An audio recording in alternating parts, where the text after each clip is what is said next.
இரு வந்துட்டாங்கண்ணே.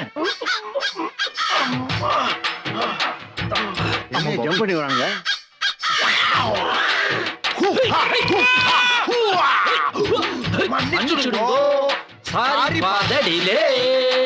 முகூர்த்தத்துக்கு லேட்டா வந்துட்டு மாப்பிள்ளை நினைப்பா உங்களுக்கு. சொன்னாலும் சொல்லாட்டினாலும் நாங்க மாப்பிள்ள தான். இல்லங்க நேக்காவே மாப்பிள்ள, அவனுக்கு நான் மாப்பிள்ளைன்னு சொல்ல வந்தோம். ஏன்னா 2 பேரும் ரிலேட்டிவ். வாடா மந்திரத்தை சொல்லலாம். மந்திரத்தை சொல்லி கொடுங்க, எடுத்து கொடுங்க. ஓம் அன்பும் அரணும் உடைத்தாயின் இல்வாழ்க்கை பண்பும் பயனும் அது.